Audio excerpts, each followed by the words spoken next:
What do you do when the thing that you didn't ask for happens in your life in the shifting seasons? I don't care how good you are, I don't care how talented you are. There are some times when things aren't going to go right, and you have to deal with it. You can find yourself stressed out. You can find yourself depressed, mentally fragile because of the experiences, the turbulence that you have gone through. You can experience enough pain in life that it can clobber you to the ground, and you believe you can't do it. You believe that this is it for you.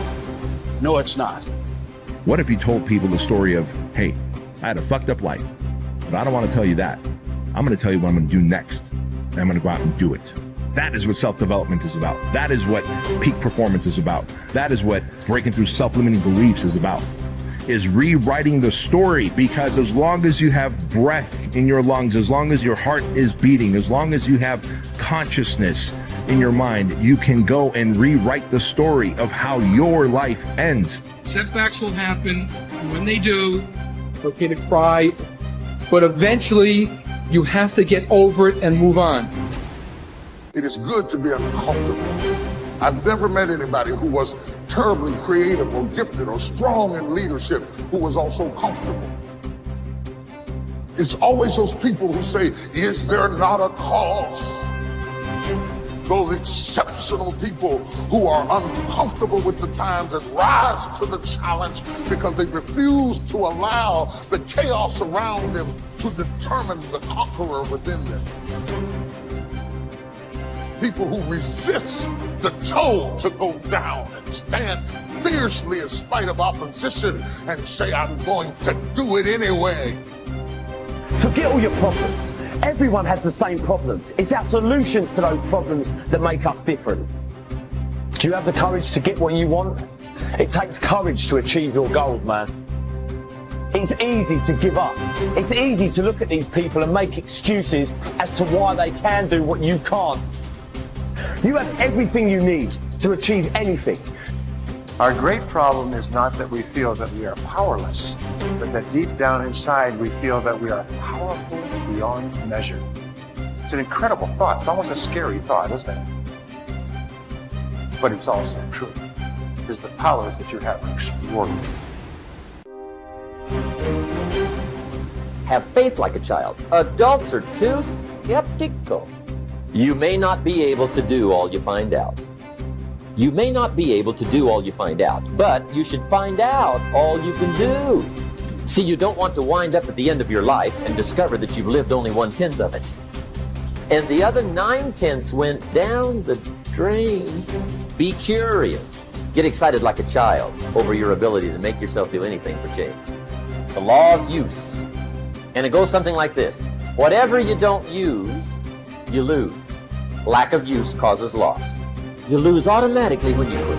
The same thing goes for all the human virtues. Ambition, unused, declines. Strong feelings, unused, diminish. It doesn't grow. Faith, unused, decreases. It's a law. Today unused is lost. A talent unused is lost. An ability unused is lost. So here's one of the key expressions of the evening.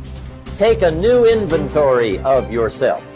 Starting tomorrow, new project. Take a new inventory and make sure that all of your talent and ability and mentality and ingenuity and vitality and strong feelings, faith, courage, make sure that all you've got's being used. Otherwise, you lose. Repetition, repetition, repetition. Go over it. And if you repeat it, go over it, sure enough, someday, some mysterious day, the idea takes root, starts to grow, and shows up in your personality and your lifestyle. I don't care where you come from.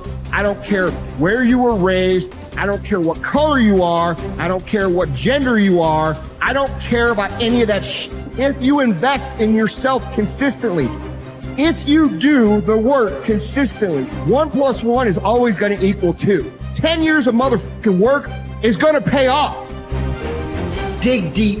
Take accountability for your goals, dreams, and aspirations. Ain't nobody gonna give you nothing. Ain't nobody gonna give you nothing you ain't working for. And the reason why some of you can't get to that next level, we don't have enough stuff in you to push you to get through some of the hell you gotta go through. That house ain't gonna get you through that hell. That car ain't gonna get you through that hell. You only go to another level when you're on this level and you eating out of trash cans and you say, enough is enough. I'll do whatever it takes. Do you, be you, for you. Right.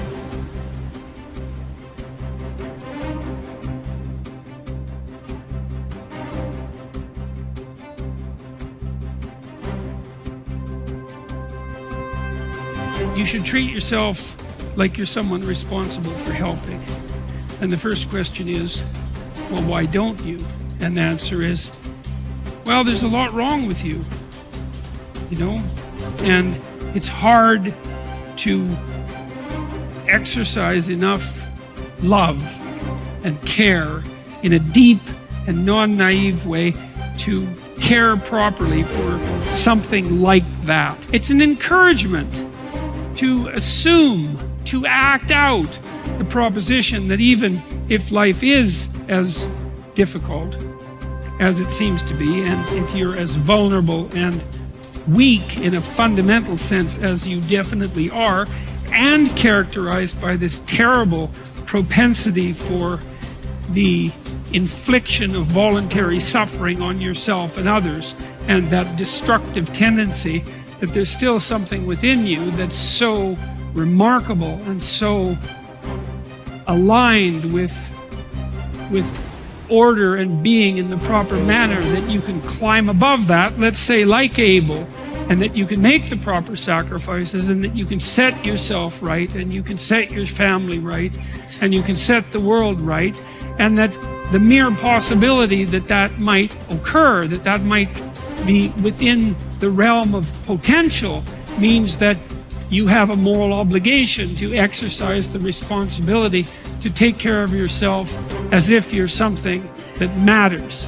And that if you did that properly, it might turn out that what you did would matter, that it would matter to you, that it would be meaningful in the way that things that matter are meaningful, and that it would matter to everyone around you. If you aim to be something you are not, you will always fail. Aim to be you. Aim to look and act and think like you. Aim to be the truest version of you. Embrace that you-ness. Endorse it. Love it. Work hard at it. And don't give a second thought when people mock it or ridicule it. Most gossip is envy in disguise. I believe that what we become depends on what our fathers teach us at odd moments, when they aren't trying to teach us. We are formed by little scraps of wisdom. Maturity is the ability to live fully and equally in multiple contexts. Most especially, the ability, despite our grief and losses, to courageously inhabit the past, the present, and the future all at once. The wisdom that comes from maturity is recognized through a disciplined refusal to choose between or isolate three powerful dynamics that form human identity. What has happened, what is happening now, and what is about to occur. Immaturity is shown by making false choices. Living only in the past, or only in the present, or only in the future, or even living only 2 out of the 3. Maturity is not a static arrived platform where life is viewed from a calm, untouched oasis of wisdom, but a living elemental frontier between what has happened, what is happening now, and the consequences of that past and present. First imagined and then lived into the waiting future. Maturity calls us to risk ourselves as much as immaturity, but for a bigger picture, a larger horizon, for a powerfully generous outward incarnation of our inward qualities, and not for gains that make us smaller, even in the winning. People say that what we're all seeking is a meaningful life. I don't think that's what we're really seeking. I think that what we're seeking is an experience of being alive, so that our life experiences on the purely physical plane will have resonances with our own innermost being and reality, so that we actually feel the rapture of being alive. Believe me, there is no such thing as great suffering, great regret, great memory. Everything is forgotten, even a great love. That's what's sad about life, and also what's wonderful about it.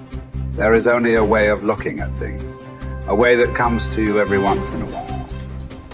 That's why it's good to have had love in your life after all, to have had an unhappy passion. It gives you an alibi for the vague despairs we all suffer from.